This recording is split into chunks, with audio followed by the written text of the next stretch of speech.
Hey guys, this is Jon and Austin, and this is another episode of the Meatgistics podcast, a VSE, a very special episode. We've got something that hopefully is tasty to eat. I don't care if you like it or not. You're going to eat as much of it as I put on your plate. I killed this deer for us. My first initial comment is they look like very small backstraps. Oh, I cut them into pieces. Okay. Yeah. No. It obviously is not the That's entire 3 backstrap. times the size of that. Yeah. I cut them into thirds. Okay. So this is a deer that I shot, and we will get to that story in great detail. But I've got 2 different ones here. We used our new Walton's 30 milliliter injector, and this thing is so far superior to the yellow one that it's not even in the same category. This thing killed it. It did an awesome job, and it sucks up so much more than the other one and injects so much just more. So this thing is absolutely phenomenal. If you want a good deal on it, join us for our Cyber Monday live stream. I'm positive that we will have some flash sales on this. Even some of the small added touches, like the bottom of the feed tube, having the weight with the spring on it. Like you would think, why do you need a spring? But no, that's nice, because normally with our old model, we still have the other one. It's less expensive, but it is not as nice of a unit. But the way the feed tube is, like, I do struggle at times keeping it in the solution. I'm trying to like clip it to the side. That will end up being a lot better on this new model. Only complaint is a little ridiculously long. I mean, I can almost poke you with this from over here without undoing my arm. Yeah. Jeez. So yeah, that's sharp. It's like a booster shot. That got him through his jacket. It's like every cartoon in the 50s, the size of a syringe. All right, so that's that. All right, so what did we do? We did Paws Black Bull and rubbed the outside with wild game. We did the Argentinian barbecue and rubbed the outside with the zesty. Which one do you want to try first? Oh, I would probably say the Paws, because I feel like that flavor will be able to get rid of easier than the citrus. I feel like the citrus might linger longer and kind of cover the other one. Okay, fair point. I might be wrong. Fair point. So that is just a gorgeous. That does look amazing. Meat. So, oh wow, that is tender. So do we get the hunting stories quite yet, or nope, do we have we'll get to it later? After a flavor review. Perfect. After this poor deer committed suicide in front of Jon. Choo choo choo. That's excellent. That's very good. I actually think I like that better than the one we made a couple of years ago. The rump roast or the... Okay. That was the one that we created like a glaze for, but I think I like this one better. Now, that is the Paws Black Bull that is discontinued. Yeah. So, according to Austin, the other one's better. I don't think it is. The other one is better. It's just not soluble, so you can't inject it. You have to marinate. Said you can inject it. No, his dad said that. Your dad said you can inject it. Okay. Okay. One could probably say you could inject it. You can try to inject anything. The problem is that when the particle size is big enough, you're going to eventually clog holes in your injector. Mm-hmm. If I was a commercial guy and I'm running like an auto injector with like a conveyor system come down where it's just hitting it and the meat's moving on, like I would probably not use the regular Paws in there, because if you clog up all your artery needles, like it's going to be a pain to clean. If you're a guy at home and you're using one of our 30 milliliter injectors, so what? You clog the needle, you take it off, you rinse it under some hot water, you're good to go again. Okay. So eat that second piece. What did we do? One of the first things when we got the other injectors in, before the yellow one, actually, I think it was when we had the gray brown ones. Do you remember those? That. No. Almost same exact things. The yellow ones, really not enough difference to really make note of anything. But I tried doing a Asian sriracha and injecting that, and there's chunks of red pepper flakes. Oh in yeah, there. that's not good. And it worked. It's just I had to stop and unclog the thing every 5 or 6 pumps. Right. And so it took a long time to do. It worked, but it was not ideal. But if you want the Pause Black Bull flavor in there, you can use the non-soluble. I'll bet you possible. could run it through a blender and get it to break down enough. Yeah, like a little coffee grinder. I used to do that as a kid with take a coffee grinder and put sugar in it, turn it into powdered sugar. I didn't need it just because it was fun. Just wanted to. All right. So Pause Black Bull with the wild game seasoning is absolutely a hit. Let's try. Now this is the Argentinian barbecue, Argentinian, however you say it. So this is the one that you mix up. Then you have to strain out the parts before you inject it. I remember because it says it's an injectable one. It's even got injection instructions on it. But when I first opened it, I was like, well, it's got way too big of particles. And that's when Excalibur told me, oh, no, you have to strain that. Well, that seems like a lot of work. Yeah.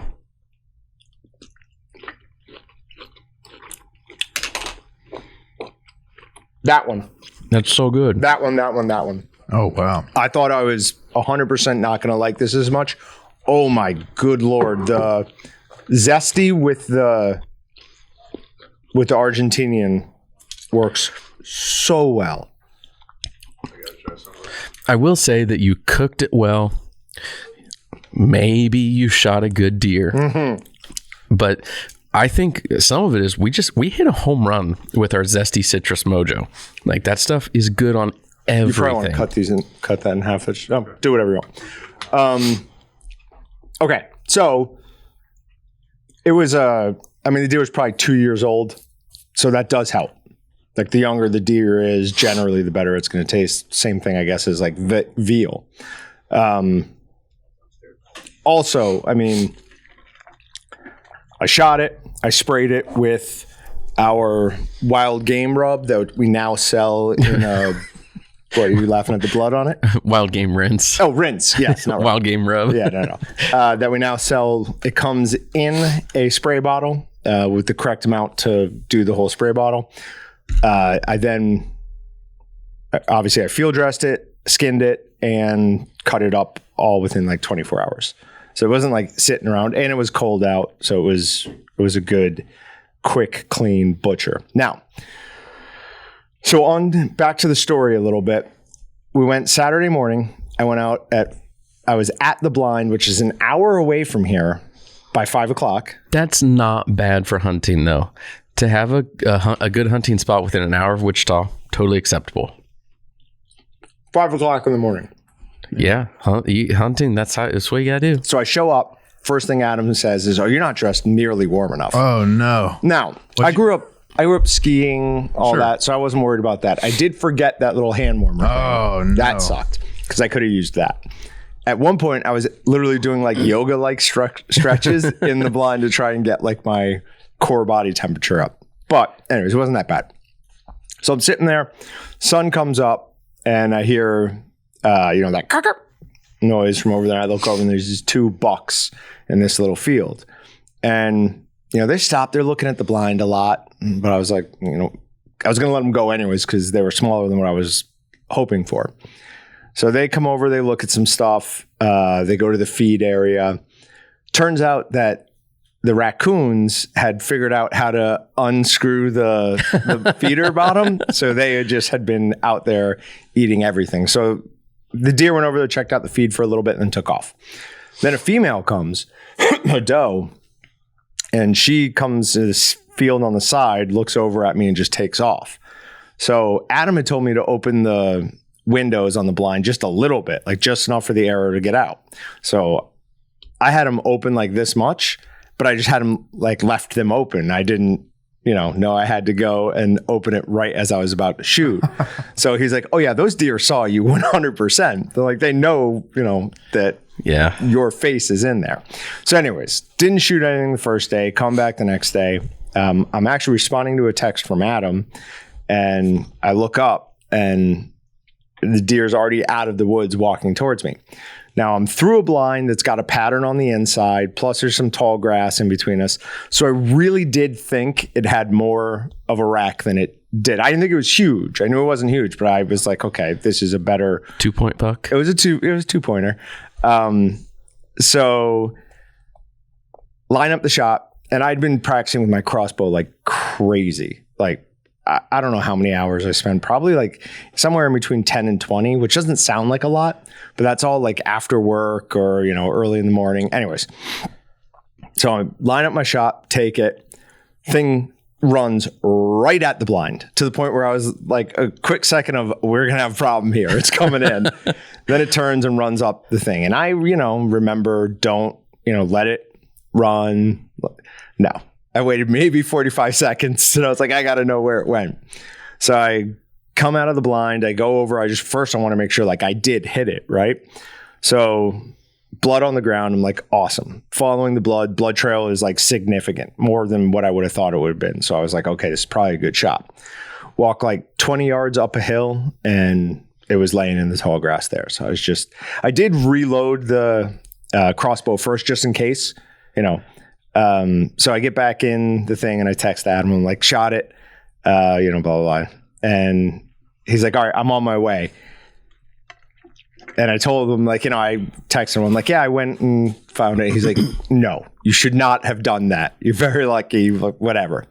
So he gets there. I drag it probably like around 200 yards, something like that.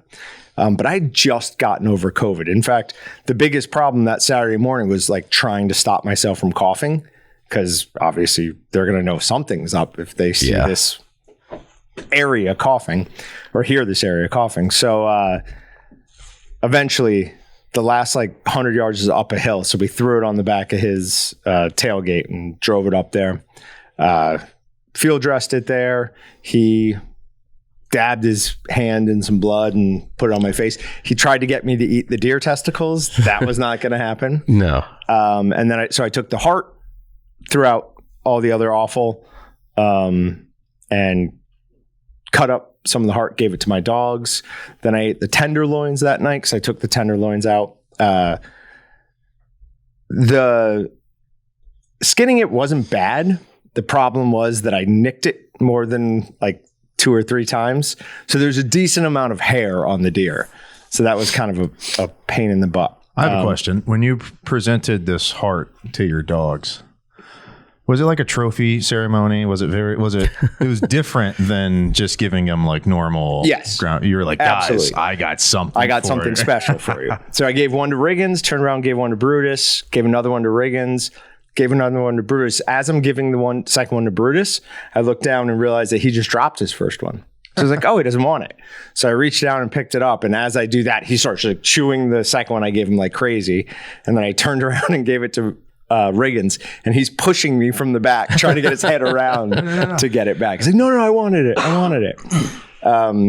So yeah, ate those. Then yesterday we did some social media stuff with just cutting it all up. And I've got like total of about 65-ish pounds of meat when you include the back straps and the tenderloins. And I'm going to turn that all into jerky and do a live stream tonight on it. So very cool, but fairly delicious. It is very good. Very, very happy with how that turned out. Sweet. Here is the arrow that killed it. So the bolt. Yes. Again, I continuously do that. It did go directly through the heart. So was it stuck or did it go through? Oh no, it went all the way through. Okay. It went all the way through and then like was facing back towards me. And one of the broadhead things had broken off. So I think either on the way in or the way out, it clipped like he thinks either a rib or a shoulder. But I mean, the heart was perfectly pierced. One of the lungs was pierced and all the blood on it was like really, really dark. So it was basically exactly what I wanted, which was a perfect shot and just quick. Like I didn't have to track it for a mile, anything like that. So you'd say it was an ethical kill? Oh yeah, for sure. Yeah, I wasn't like, I wasn't going to take any shot beyond probably like 40 yards would be my absolute max. And this was at like 25. So it was a fairly simple shot. Why are we laughing about the ethical part? I don't get it. What did I do? Oh, with your piece of mail. You have something on the table. Yes. Speaking of Perfect ethical, segue, yeah. Joe Hell was wrong. And there is actually a pamphlet that PETA will send to you. Are you even allowed to open that? It doesn't have your name on it. It's Juan Trem. On the back, it says, "End speciesism. We too feel pain, love, joy, and fear." And it is a chimpanzee, which I believe a chimpanzee feels joy and fear. Oh, I think. I don't know that I believe a mouse or a chicken does. Oh, sure. I don't know. I bet most animals do experience emotions of sorts. They're not like human emotions by any means. But do they have emotions? Sure. They just don't have a mouse conscience. You think a mouse experiences joy? Sure. Joy is when it's making other mice. Sure. I don't even think that's joy. I think that's a strong word. That's why I'm saying like emotions. Have you ever seen the videos of the silverback gorilla dancing in the water? I have seen that. It spins around. It's amazing. Huh. Like it is clearly having like the time of its life. It's spinning around on its heels, slapping the water, having a grand old time. Like that I see is like joy. A mouse, it's happy. It's eating something or making other mice. Well, hold on. Stuart Little. Have you never? He could drive a car, dude. All right. So let's see what's in this PETA fairly hefty package. So we have not opened this before. We have not opened it. We wanted to do this live. It starts off with a lie. Oh, no. Wow. I am not bacon. It's a picture of a pig and it says, "I am not bacon. Well, I am a living being just like you." You are a living being. You are not like me. They are right, though, because that pig is so small that all you would end up is with bacon ends. You wouldn't end up with actual bacon. Plus, it's not bacon unless it has the correct ingoing parts of nitrate. And that looked like a little piglet almost. So we got to fatten it up first. So. Yes. All right. So PETA, vegan starter kit. Fight climate change with your fork. Live longer, live better. Definitely not. I've seen many vegans who look extremely unhealthy. And prosper, is that on there too? Save animals every time you sit down to eat. Or eat animals every time you sit down to eat. Why should I go vegan? So we have a... Hold on. Can you eat a piece of deer while you read it? Sure. Do it for the animals. Your health and the planet. Says it's easier than ever to go vegan. Look what a poor job they did putting this together. Look at where that staple is. The paper sounds. Yeah, that's not very good. It's stapled for a binding instead of anything else in the staple. This one they got right. Really bad. Like one of them's on the seam, the other one's about a half an inch in from the seam. Whatever. Maybe they realized it at the last second. They're like, this guy's not a vegan. Easy ways to make the transition. So it's just got some tri-faux meats and non-dairy products. That's right. They don't even eat cheese or dairy. Man, what a terrible way to live. To be honest, I could get the vegetarian side of things. Like if I had to, I could go vegetarian. Like if I had to, could not go vegan. Cannot live without cheese. Cannot live without my dairy products. I like cheese more than I like meat. I could. Whoa. I could. Would you hear that? Far easier cut out dairy than I could meat. Wouldn't even be remotely close. Nah, you'd be way healthier doing John's way. 5 things I put cheese on. There's pizza, tacos, wraps, burgers, sometimes burgers, and that might be it. And mac. If I had a choice on what I ate every day. As a grown adult, I don't have a choice on what I eat every day. But if I did, because you have kids, that would be my my diet pretty much. Because pizza covered about 90% of it. Oh, and yeah.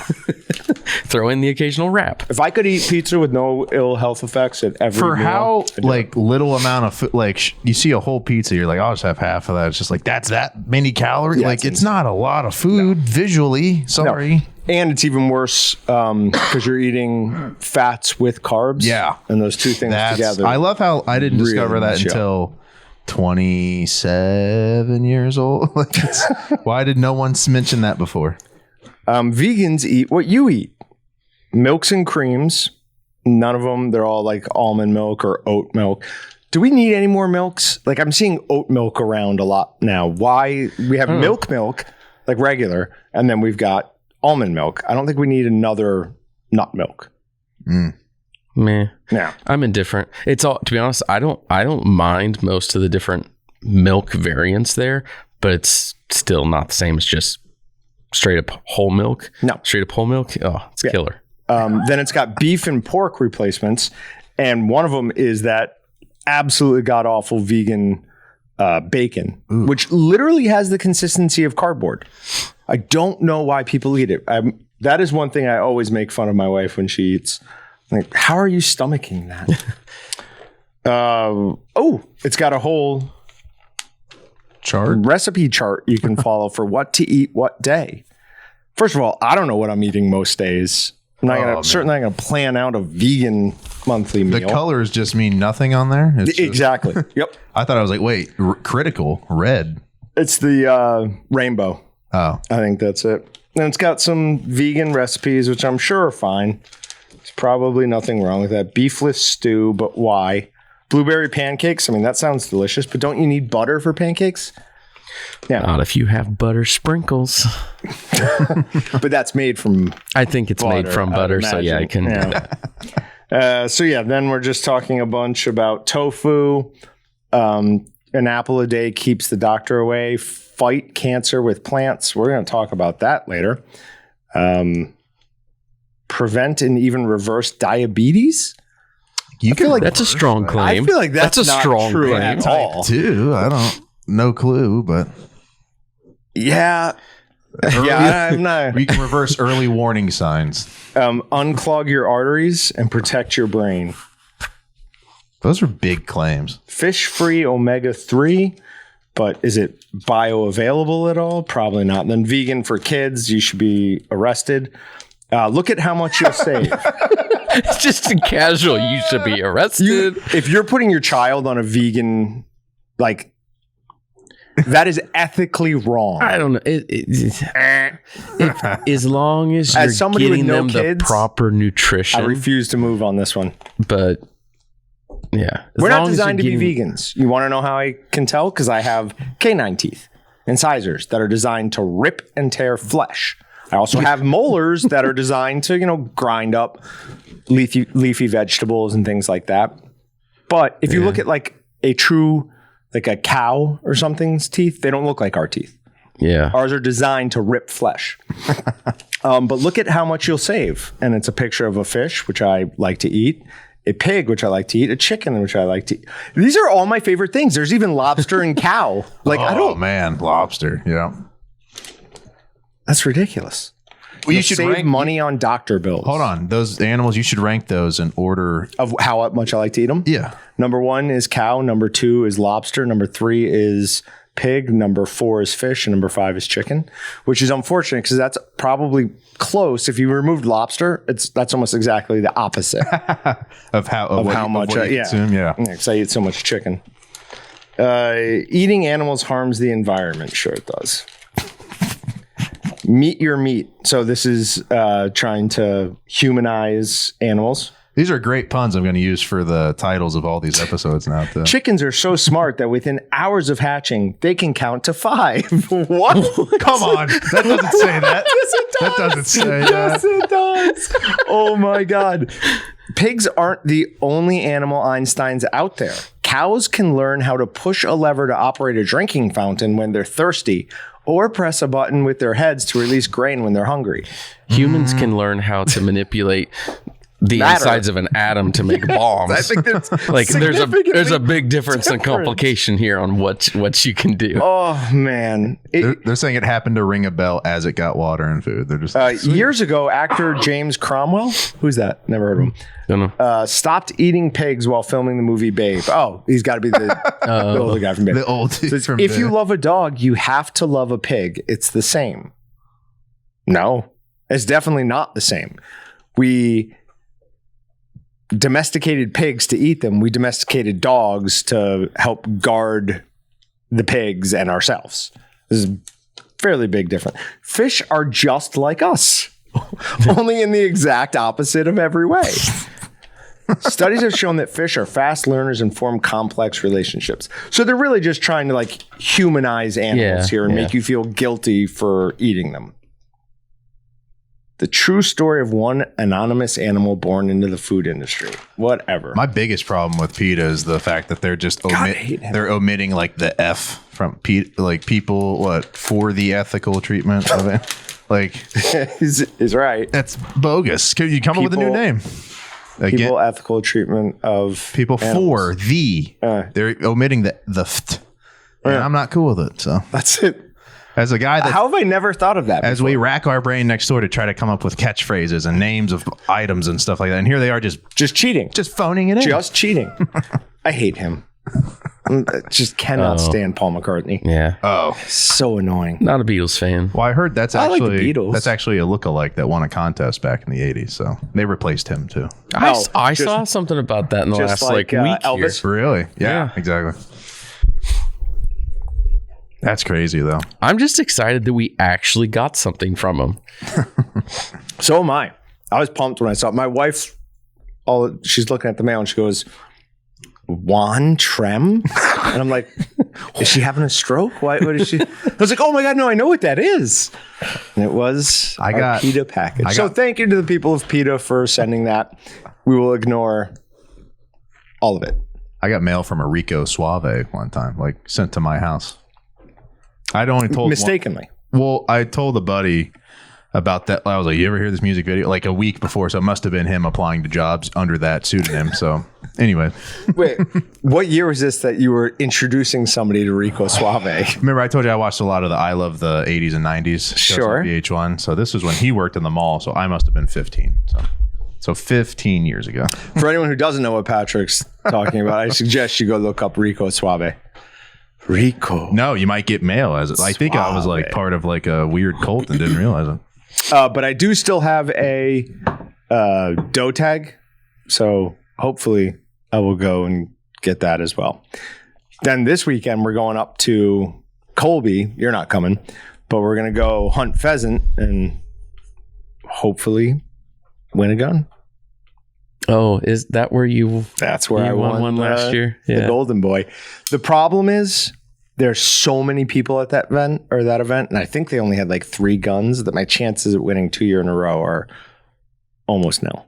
Probably, yeah. To the point where I just bought the Black Friday raffle deal from Pass It On Outdoor Mentor. Oh, yeah. So I'm debating whether or not I'm actually gonna spend a lot of money. If you put enough money in, your odds are good. Right, but I could just put more money into the Pass It On one. True. That makes more sense. Yeah. Probably. But all right, we got anything else we want to talk about before we get to Meat Matters? Nope. Okay, let's go ahead. My computer was running super low on batteries, so I had it closed till now. So what is that? Oh. So our first story for the day, while John's getting ready, is actually the opposite of what I thought it was. As soon as I saw the title, I'm like, why? I don't want to read another one of these, John. Why'd you put this in here? I thought it was going to say red meat is bad for your health, but it's actually red meat is not a health risk. New study slams years of shoddy research. Yep. This is from Big Think. So it says studies have been linking red meat consumption to health problems like heart disease, stroke, and cancer for years, but these invariably suffer from I can't even say the word. Methodological limitations. I have not read the whole thing, so you're going to have to chime in on stuff here. But to actually get a study out that shows the opposite of what we hear so much about, makes me feel good. I like it, partially just because I want to believe that eating red meat is good for you.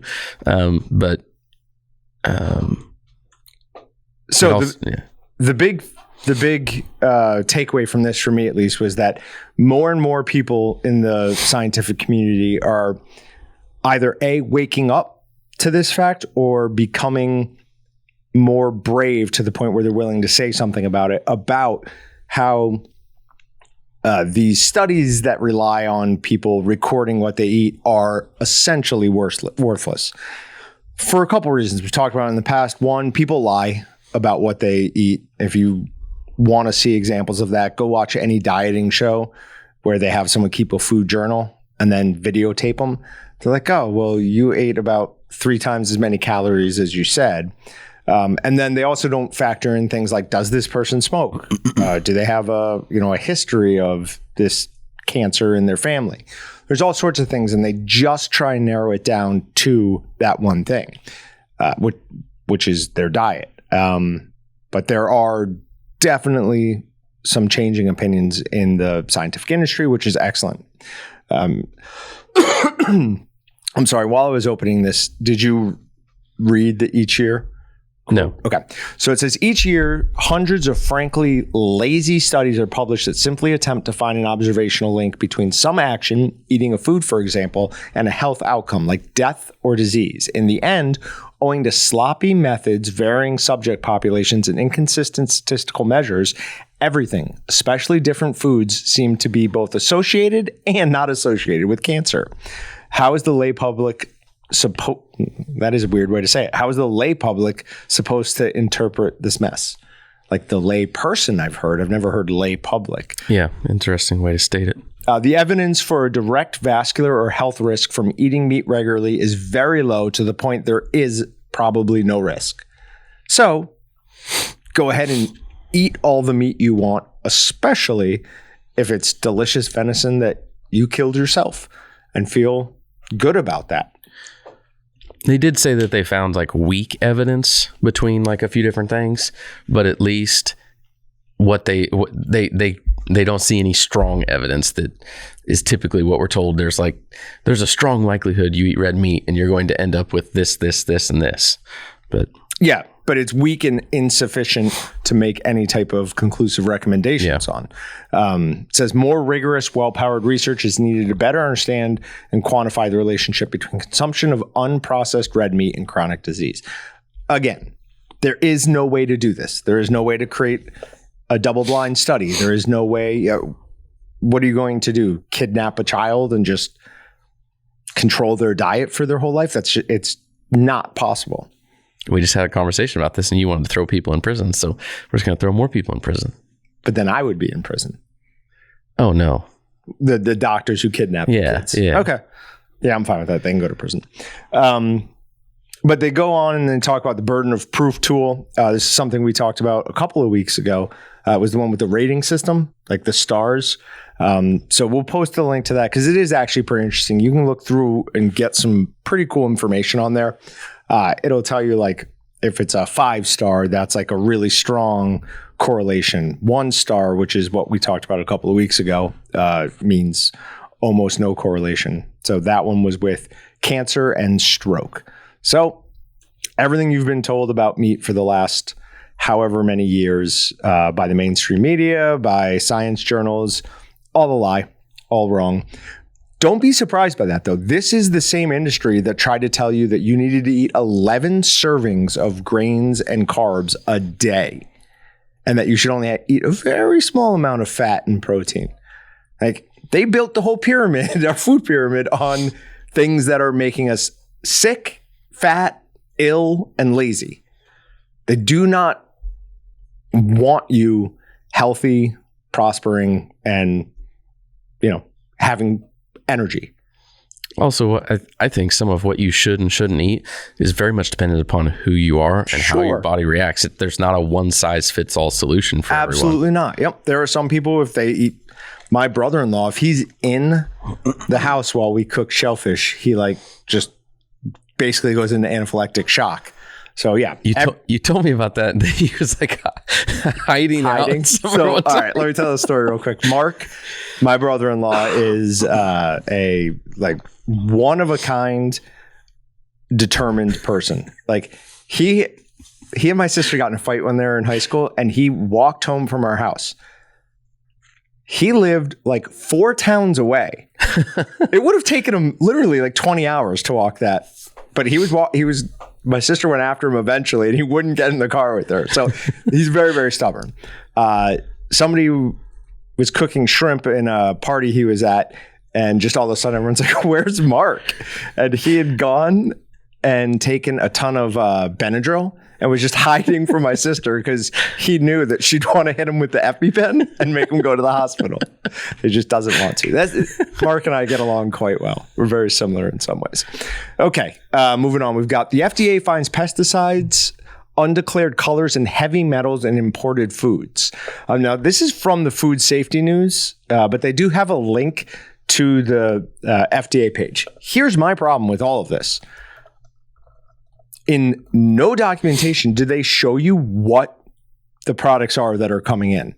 Like they'll list things. I think one of them, it calls it like a carbonated something drink, but it doesn't actually say what the product is. If you are finding things like pesticides and undeclared food coloring, which a lot of people have big problems with food coloring, you should list what those products are. Because as it is right now, this thing is basically telling us, oh, hey, don't trust any imported food. It could have pesticides or something else that you don't like in it. But random thought, but thinking of things that are like in foods that are bad for you. In also what we were talking about with like with the different studies on red meat, and some people take what they want to fit what they want and what they like. Found something the other day that said brown rice was bad for you compared to white rice because of arsenic levels, and I was like, heck yeah, I'm latching onto that sucker. Because like my wife will, she'll always like, if you have white rice, brown rice, she's like, oh, brown rice. No, or that's been settled for like 10 years. Like pasta, like it could be anything like that. That's like, is there a white version or a dark version? I'm always like, I want the white version. I want the more processed one. I think it tastes better. But the brown rice thing. So the brown rice hate brown rice. So I think all rice is brown to begin with, and then it's processed. So it's arsenic in the husk, and it's being removed when it's processed. Can't get the same with the pasta. Pasta isn't the same thing. I want it to be, though. I know you do. I want it to But for brown rice, don't eat brown rice. Eat white rice. It's way better for you. Way, way better. But I like how you try to get little extra things like, oh, this is true and I want it to be this way, so let's do that. This is an article your dad sent me. It says, father and son bring decades of meat industry experience to a new shop in Hamilton. So this is Specialty Meats. It's in Butler County. It says Chuck, who has 40 years in the industry, and Jeremy, who has 30 years, Tulos. These are the guys who are opening it. They're a father and son. They say we've been talking about doing this for 30 years. And just for the past 2, we decided we wanted to do something together. It's 22,000 square foot with 2 large smokehouses. Chuck at least also owns Double T Meats in Eatonville, Washington. And they are a customer of ours. So that's very exciting that they're opening a second location. And man, they had a absolute ton of products. Say like their real specialty is specifically like with smoked meats. So I can imagine walking into their retail shop would be just awesome. It's got to be cool. That's a fairly good sized place to just be opening up a place that it's 22,000 square feet and 2 large smokehouses.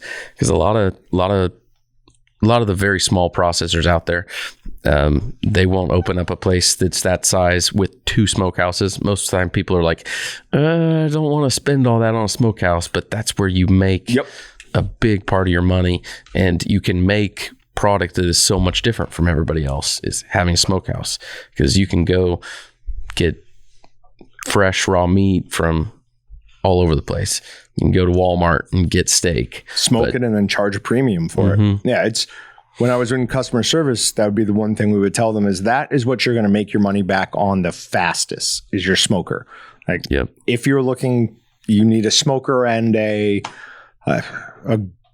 grinder. Just say that. Like if you want to cheap out on one of those, go with a smaller grinder. Get the big smokehouse with all the bells and whistles, because that is going to make your money back more quickly.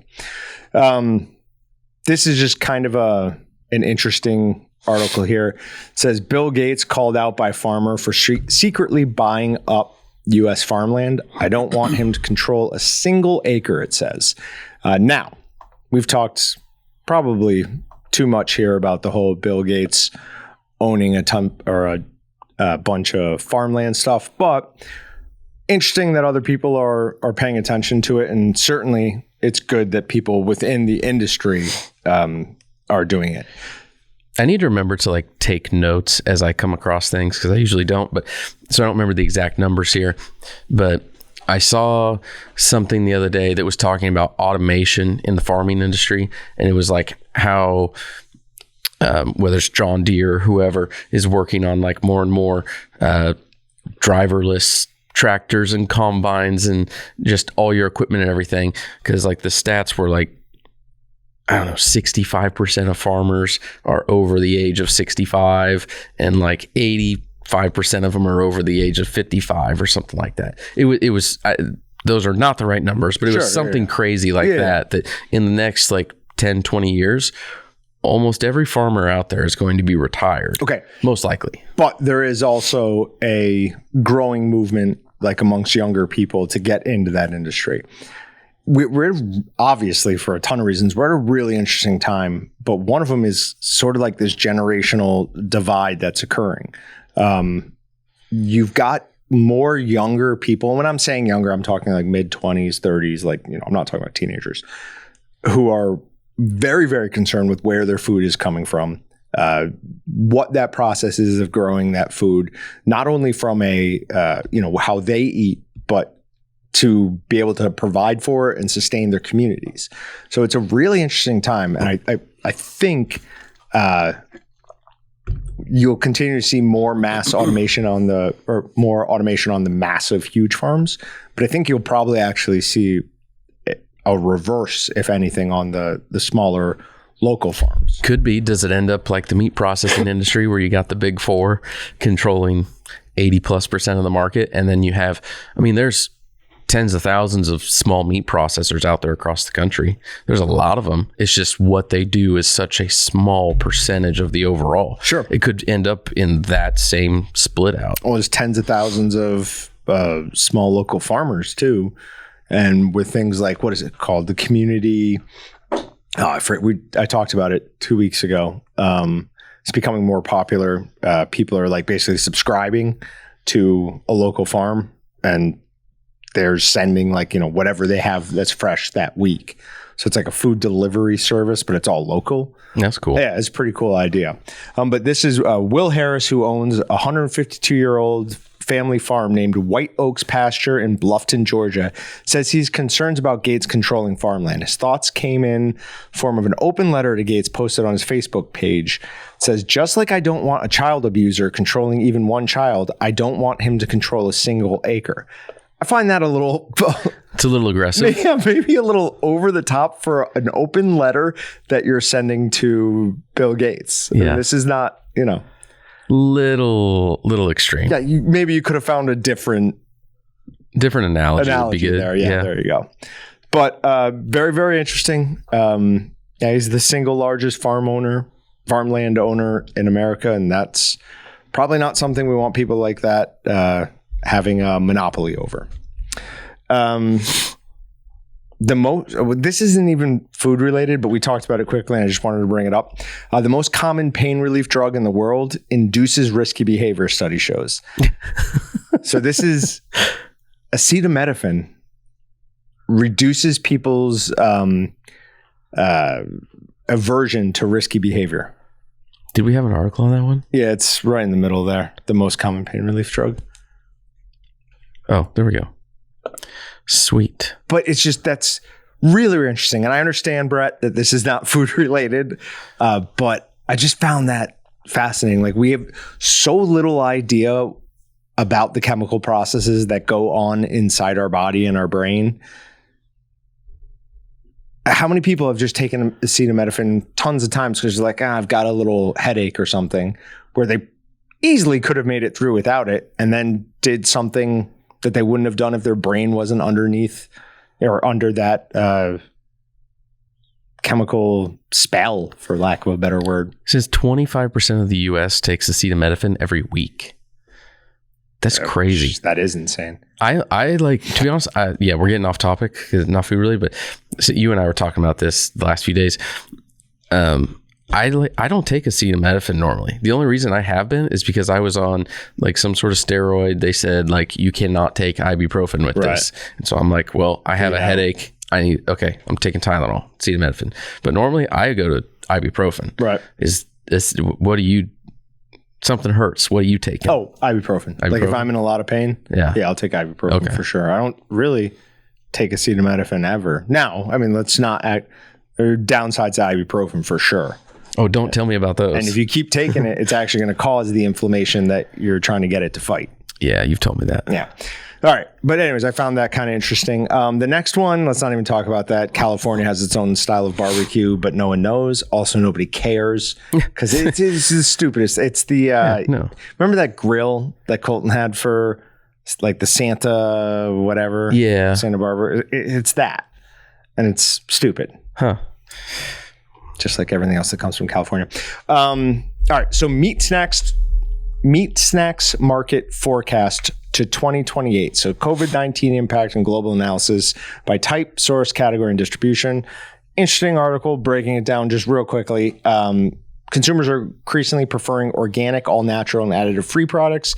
Therefore, manufacturers are launching certified organic products free of synthetic flavors, colors, additives, and genetically modified organisms. Now, very interesting that they call out the additives and genetically modified organisms there, because you're not genetically modifying it, but when you're taking a root vegetable and extracting its nitrite from it, I mean, it's no more of a natural process than if you make it chemically. And it's just marketing. That's all this entire, no nitrates other than occur in nature is just marketing. I think most of that is all it. I agree. It's mostly marketing because usually, the products that are like that are all natural, additive free, and then they say no nitrites added. It's like read the label, know what's actually in it, and it's not really true. No, but it's definitely not true. It feels like every I don't know, few number of years, organic kind of tries to make another surge, and then everyone realizes, no, we don't want this, and it kind of goes back down, and then it tries to rear its ugly head again. But I don't think it's that people don't want it. I think it's that people don't want to pay for it. They don't understand that. Yeah, like the industry can't seem to get it around their head that there are a huge portion of not just America, but the world who don't have the extra money to pay, double the amount for vegetables. They're just going to go with whatever looks like it's going to spoil furthest away and is the least expensive. So, but it says the key players operating meat snacks include Tyson, Bridgeford, General Mills, Werner, premium brands, Hormel, ConAgra, Link Snacks, Country Archer Provisions, and Organic Valley, among others. Now, what I found interesting is they're leaving out a large portion of this, which is our customers, the small and medium-sized processor. As they continue to grow, one of the things that they are doing more of are things like snack sticks. Now, I didn't have a ton of time to spend breaking down how much of, snack stick seasonings we've sold this year over previous years, but I did take the Willys with no MSG. And so when we're talking about the regular 25 pound, we're just about even this year as we were last year, right? So we're on the same level.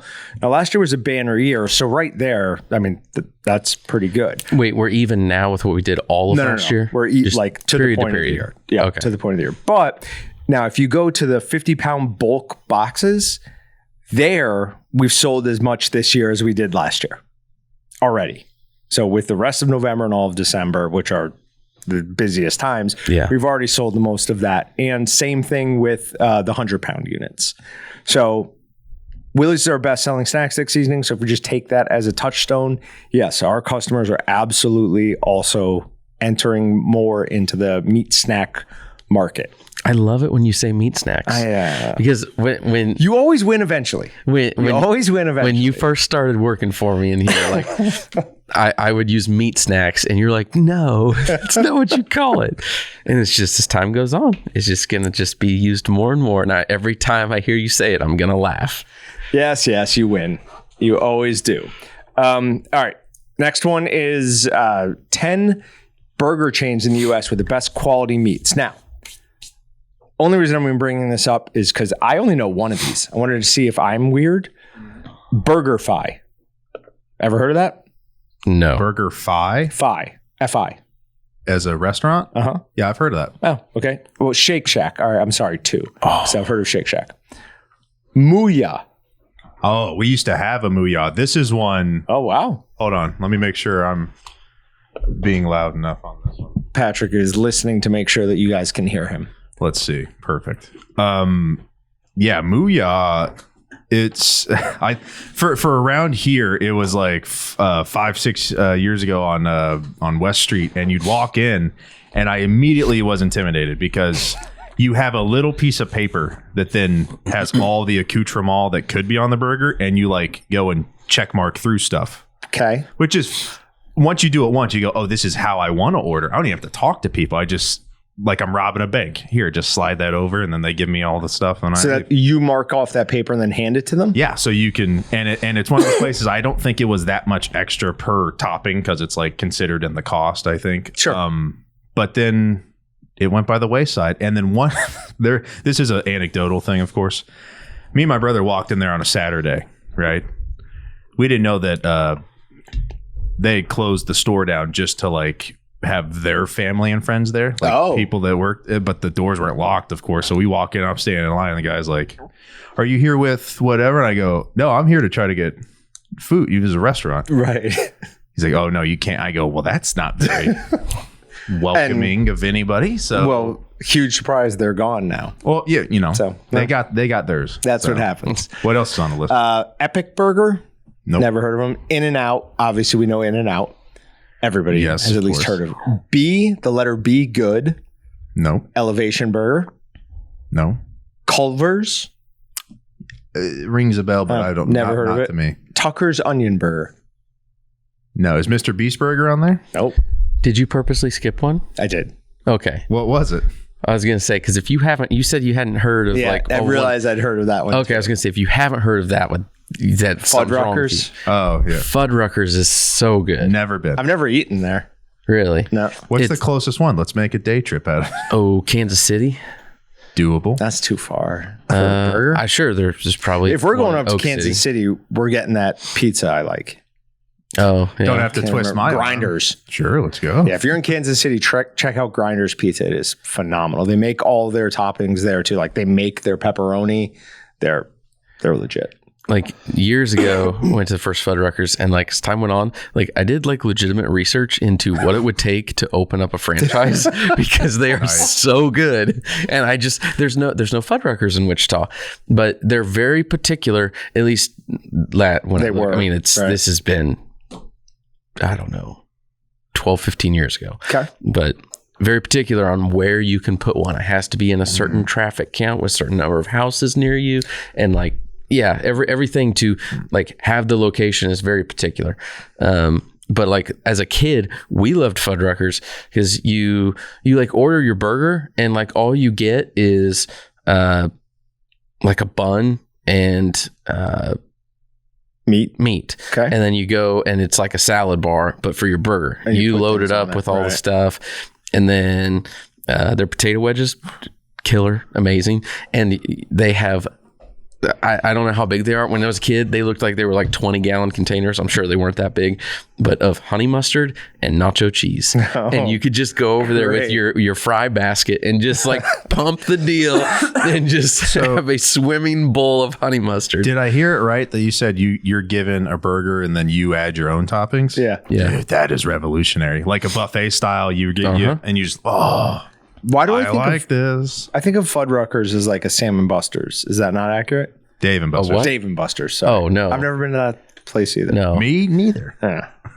Dave and Buster's is just a sports bar that then has a adult Chuck E. Cheese hooked on. That's kind of what I thought Fuddruckers was too. Is there not a fight at Dave and Buster's every night? There's got to be, right?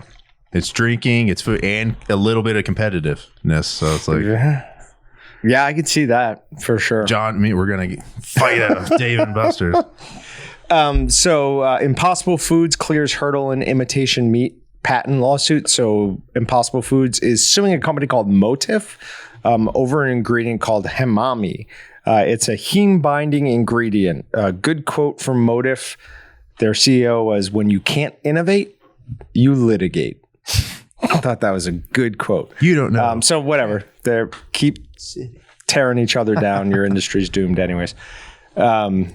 Then there was an article that for some reason didn't post the actual link, but it's JBS Slowdown. It says the beef unit in North America reported adjusted earning before interest, tax, depreciation, and amortization of 2.52 billion reais, which is the Brazilian dollar. Yeah. A sharp 67.5 decline from a year ago. Now, you can obviously you can make your profits to a certain amount, whatever you want, just by re-spending that money. But with EBITDA, since that's earnings before interest, all of that you really can't fudge that number too much, right? Oh, it's harder. I mean, I see it going up and down a lot easier if you include depreciation in there, because that can just have a violent swing. But without it, this is before it, right? Pretty good number. So, I'd be interested to see what did it talk about their revenue at all? Was their revenue changed much? Like, did they drop in revenue, or did they just become less profitable? No, it dropped slightly. Because we're just talking about the North American market here, but it did drop slightly. But it was I think it was 6%, something like that. But why the 67.5% decline from a year ago? If their revenue dropped just a little bit, but their overall margin dropped a lot, I mean, that could make sense just from the aspect of, you get to a certain point, they're going to spend a lot, and they're going to break even at a certain point, and then they're going to be at an economy of scale to where they can do more, and it doesn't cost them a whole lot of anything extra. So you get to that point, and then you just make bank past it. So maybe their revenue fell far enough that they've lost their economies of scale, and they're just not. Okay. Yeah. Does that make sense? Yeah, it does. That's why I wanted to bring that up with you. It says inflation, or this is a new article, inflation raises meat prices, farmers not seeing that money. So this is a quote from the gentleman they were interviewing. It says, the middleman, the big stockyards, the meat processing facilities, the big retailers, they're the ones that are making all the profit. The farmers are seeing nothing. We are staying exactly the same as we were 5 years ago, and we're not seeing any increase in that. The retailers and the meat processing facilities are really the ones making the money right now. So that's interesting, because I would say we hear from some of our customers that they're not making, a ton more money than they used to, even though prices are going up. So if we trust that, then we remove meat processing facilities, at least the medium-sized one. What's left? The stick yards and the big retailers. So we know from the stockyards, that's what that means. Couldn't figure that out. I copied and pasted that. So that was in the article as stick yards, not stockyards. We know that there has been some price fixing going on. There's numerous lawsuits on it out there right now. And you're talking to some ranchers who are saying by the time they show up, all the prices that are supposed to be, bid on have basically already been settled with the big guys. So how much I don't have a good word for it other than fraud is going on in our food industry. I mean, fraud's the wrong word for it, but how much backroom dealing, illegal, non-free market stuff is there? Is it the majority of stuff? I don't know. That's a hard thing to answer. Because, the way it looks just from the surface level, the optics of things and how prices are changing, it looks like everybody should be making money hand over fist. Right. And not everybody is. Somebody is somewhere in there. Yep. But how that happens, I don't know. So a biotech revolution could fix farming's role in climate change. This is from Barron's. This is a quote from it. It says, that's why we at Leaps are excited about the prospect of emerging biotechnologies to supply alternatives. What if, for example, plants could draw nitrogen directly from the air to use as a fertilizer? In fact, 70% of our air is nitrogen. Oxygen's only about 21%. But atmospheric nitrogen is unusable for plants. It's a bit like being thirsty in the middle of the ocean. You're trying to fight climate change and changes to our environment, and your plan is to genetically engineer plants to be able to suck nitrogen directly from the environment. That's like literally the worst plan I've ever heard in my entire life. No. You're going to, this is how every dystopian, what was the movie with Marky Mark and the plants? This is how that started. The Happening. They taught the plants how to take nitrogen right from the environment, and they created a bunch of little shop of horrors plants. Yeah. This is a bad plan. Didn't we just talk about an article that was talking about organic, all natural, non-GMO? Yeah. Like, I don't think we can have both sides here. Of course you can. Sure. You just have to market it correctly. I thought Al Gore make the people believe was dropping a big ice cube in the ocean every year or something. Yeah, no. Right? We're well past where there should be no more ice on Mount Fuji. Right? That was his big thing. All the ice was going to be gone from the top of Mount Fuji in like 10 years from An Inconvenient Truth. Oh, what year was that? Like 2000. He makes predictions all the time that are just way off. Ridiculous. Absolutely ridiculous. All right. And the last article, which again has nothing to do with meat processing, but I found it interesting, says depression after COVID, symptoms to watch for and how to treat it. So like legitimate science going into not testing or not checking in on people because of like the lockdown and stuff like that, but like physical changes and chemical changes in your brain from recovering from COVID. Now they talked about some like people who are more at risk for it than others. And you know, we don't, what does it say? Tell me. None of us fall into any of those real categories. Well, how do you know that? What were some, but I definitely feel like I was a much happier, more go get 'em person before I got my first bout of COVID, and I was tired for 6 months. I don't know. I'm trying. I got to read the article now. Yeah, it's interesting. I'll post that. It's from the New York Times, so I'll post that to the Meatgistics article for anyone who's interested in reading it. Austin has something he was about to say. Got it. So I just had to look up a quick deal because again, I don't take notes when I read things, and I'm not really sure if I remember the numbers right. But so some of all that interests me just because I deal with my own mental issues. Sure. I'm a crazy person, but saw something the other day that said Gen Z. It was like close to like 50% are diagnosed with like some sort of mental illness. So I just pulled up an article, and it's like 42%. It's crazy. What are we talking about for mental illness though? Anything like anxiety. Anxiety. That's 100% on the spectrum. The rise though. There's a few reasons for that. The one thing I like more and more is, I talked about this a couple months ago, but there are more people that I either know, like, or like follow. And more people are saying like alcohol, basically a poison for your body. Like it causes a whole host of after effects. And one of them absolutely is anxiety. I was talking about this with my friend last night. He's like, yeah, now if I have more than like one or two drinks, he's like, I wake up at 3:00 in the morning and just can't go back to bed. Like can't lay in my bed, can't relax. And I'm like, that's what it is, man. I used to have nightmares, like nonstop, like bed thrashing nightmares, and that was when I was drinking. Now I don't drink and I don't have nightmares. It plays a huge role on things. What you eat or drink, whatever, what you put in your body has a massive effect on so many different things. Oh, 100%. But as far as anxiety goes, here is probably the biggest culprit. Oh, phones. Right here. Phones. Yep.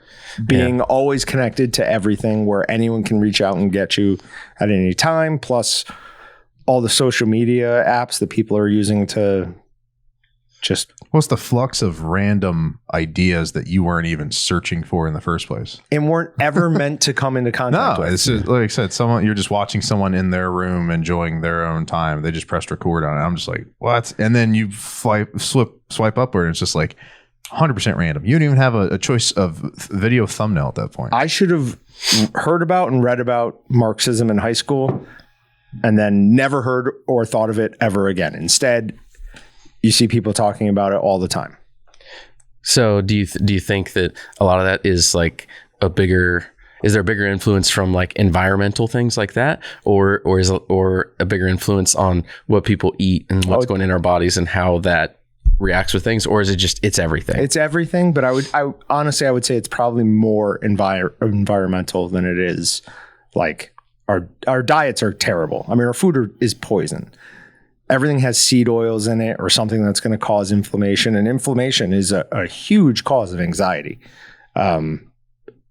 So that's all bad, but I just don't think it's as bad as this constant, whatever you want to call it, digital collar around you that's either wanting your attention all the time or not allowing you to be alone and disconnected. Not allowing you recharge time. Yep. Mm-hmm. Yep. So, all right. Well, that got a little far afield there, but last thing. Oh, you've got one. Yeah. We talked about it right before the podcast. Last episode before Thanksgiving. Oh, so we got to at least quickly talk about what are we doing for Thanksgiving? Traditions or food you're eating. We were talking right before, and I was saying like we're eating ham and turkey, and you're like, what? Not one? No, we do both. So like this year, for every year at Walton's, as a company, we buy all the employees something they get to choose. Used to be everybody got a turkey, and then I heard steaks used to happen here. Steaks did used to happen. Steaks happened for a little bit. I got here, and then no more steaks. It's changed over the years, and it still does change. I like what we're doing this year. Yeah, it seems pretty good. But this year we're doing turkey, spiral sliced ham, or like a snack sticks and cheese gift box. So I got a spiral sliced ham, and then I also needed a turkey still. So I have ham and turkey for Thanksgiving. So I went to Walnut Valley. They called me right before the episode here and left me a voicemail. So I have to go pick up my turkey. So I've got turkey and ham. What are you doing? So Crable's called me yesterday, actually while we were out to lunch, and left a voicemail that they just needed a few more like little pieces of information from me, and then all of that's good. So I will probably go up there early next week and eat that for Thanksgiving. My wife will probably eat chicken or something. So cool. She's like, hold on, I brought my own chicken with me. She brings her own chicken with her everywhere. That's fine. What do you do, Patrick? Whatever the ladies like to make, I guess. So Patrick doesn't cook. No, I did. Like I was telling you before we started, this company gets me in trouble because people assume I know exactly how to do everything Jon does on video. Right. Which, I mean, you have picked up a decent amount by osmosis. It's just, if I had the amount of space here and everything prepped, like before we do a video, who couldn't knock that out? But then it's like, I'm running late to stuff already, and then I got to do that. But I did glaze that spiral ham. I glazed it with some Terrapin Ridge stuff, apple maple bacon jam 1 year. But yeah, I just played it safe, and I grabbed the charcuterie board of sorts, kind of like I said, the meats and cheeses this year. So I'll bring that as something that like, hey, look, I'm useful. Put it out on the table. Do you have like stats on how many people picked what? I can't. Like, do you want like right now? Well, I don't, if you can, sure. What's the point of hanging out with the boss if we're not doing? Because I have to imagine the snack sticks were the main choice, just based on how much was made. Well, and I feel like people have had the turkey and ham in the past, and they go, "Oh, let's try something new, maybe." Yeah. At least for the people that have been here. And cheeses. Some of it, the snack sticks, we make a lot, and we bought a lot extra because we're making like twice as many boxes as we need because Brett Dillon and I are like, oh, well, we need this Gifts. and this and this extra because like I'm gonna I've been working with FedEx a lot. Hopefully they don't listen to this. I'm gonna give some to FedEx. Okay. I'm gonna send stuff to the Ron Shera guys. Rizzolio. Yeah. So I have a whole list of like vendors and customers that I want to send stuff to. Right. Brett has his whole list. Dylan has his whole list. So we're that kind of knocks out my idea or my thought then because I was pretty sure. Sound pretty good. Not to interrupt, but some of those I don't think we've had. But like one's like a tomato basil. Yeah, that's from a customer of ours. They do it like separately. That sounds Dylan hooked us up with that, so I'm very much excited for that. Yeah, I'm pumped for that. Oh. Yeah, it'll just be like every other year though. I'm going to eat last year I did the cheese thing. I did it right away. Like I ate it that night. I was just like, oh, this cheese is amazing. 2-biter. I don't even think the box left the building. Did it ever make it home? Yeah, it probably made it home at some point. Should find a good gourmet cracker to go with. I'm a Ritz guy. I keep it simple. Not a cracker guy. Nothing. You don't have a base for your. Well, I guess you just talked about it. You don't want to add carbs with meat at the same time. So yeah, I don't know if that's the reason or if I just don't like crackers. Well, you know why my generation loves this because we grew up on Lunchables. So yeah, that's actually and a lot of people. You're supposed to leave the Lunchable open face, otherwise you run out of crackers. So. You don't know that, but you would double up. Well, yeah, of course. My mom would send me 2 Lunchables, dude. All right, so Austin is. I can't do it. No worries.